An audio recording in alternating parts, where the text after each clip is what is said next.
Hi there, welcome to this vodcast on why Germany and Berlin were so significant in the Cold War. This is Lesson A and will focus on the first key topic. This presentation can be found at relentlesshistory.wordpress.com and you can also find the links at @BraytonHistory on the Twitter feed. Alright, let's begin. So, a bit of a starter.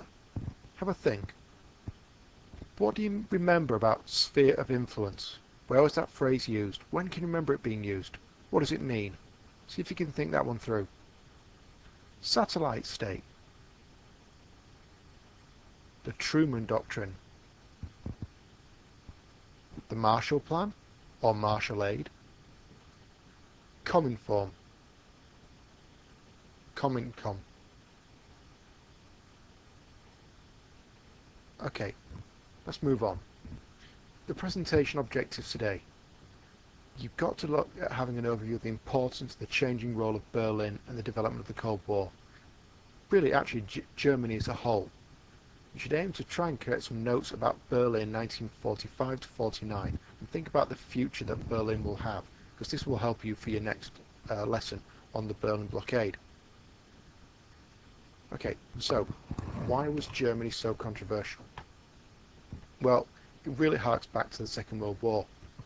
The Russians suffered very high casualties in order to capture Berlin in May 1945. They really saw it as a prize that they desperately needed to have because they'd lost so many people fighting the Nazis during the Second World War. They really felt they should control all of Berlin. However, the new German government were keen to have Western presence in the city, mainly because of how the Soviets reacted after their capturing of Berlin. Anthony Beevor's got a fantastic account of this, and you don't need to read it for your GCSE or anything, but it tells you the horrifying nature of what Berlin was like during the battle and after it. As you can see here, a picture of Germany, of a German town after World War II. The damage was horrific. So it gives you an idea, but this was an area really well fought over. So what happens is Germany is occupied by the Allies and it's split into 4 zones of occupation. The Russians get a section here.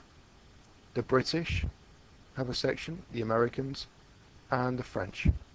Berlin, which is in the Russian zone of occupation, Soviet zone of occupation, is also split again, a French, a British, and an American sector.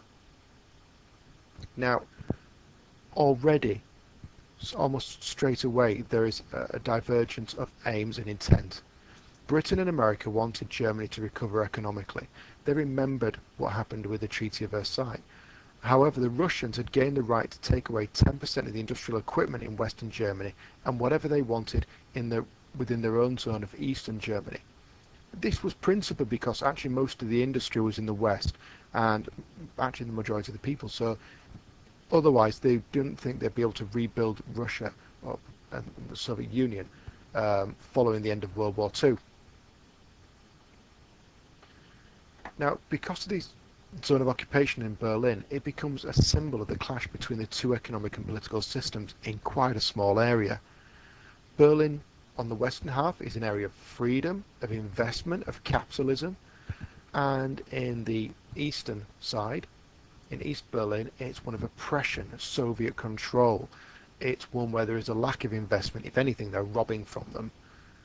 Although probably the Soviets wouldn't have seen it that way. So if we go to these ideas in greater detail, the West, the UK, the US, and France, they want Germany to be stronger a nation so it could trade. They wanted to avoid the consequences of the events following World War II that led to, consequences of World War I that led to World War II, i.e. the Treaty of Versailles. They also saw a stronger Germany being able to defend itself against the communist ideology, which focused on getting the poor people to see the capitalism as wrong. The Soviet Union, however, wanted a weak Germany. It already demanded a material and industry in the conferences from Germany to rebuild the USSR following World War II. But it wasn't just that. It saw Germany as a threat. Remember, Russia had been invaded not once now, but twice in the 20th century. And they saw the fact the West wanted to rebuild it as just an indication that they were hoping that Germany would get them a third time, that it was a threat to their buffer zone of Poland and Eastern Europe. We can see this culture clash here in this cartoon by David Lowe in 1946. Here you've got a truck, it's called United Germany, and obviously you can see something's missing. The US and British politicians are struggling to fix the lorry, but you can see who's got the tyres. It's the Russian Foreign Minister Molotov. Pity you fellows can't get your part going, I fixed mine okay. And it's alluding to the fact that the Russians are just basically taking lots of stuff from Germany for themselves, and they're not really creating a united Germany or moving Germany forward. It's just robbing from them. So really the British are blaming the Russians here for the problems in Germany. Germany's stuck. Who's to blame? It's Molotov, it's the Soviet Union, it's Stalin. Well, how did the Soviets see it? Well, we've got this cartoon here where we can see the UK, the US and France as chickens laying the Nazi egg. To the Soviet Union, the West appeared to be attempting to rebuild Germany, which would threaten the Soviet Union again. The Western zones had the industry located there along with the majority of the people, so their fear, their paranoia is that the British, the Americans, the French will simply aim to grow a stronger Germany to threaten them again. And look, the hens look quite proud of their young offspring, the vulture. It's very, very symbolic. So how does this then develop? Well, the British and the American zones will run so closely together they end up being called Bizonia, and they had really good relations with the French zone.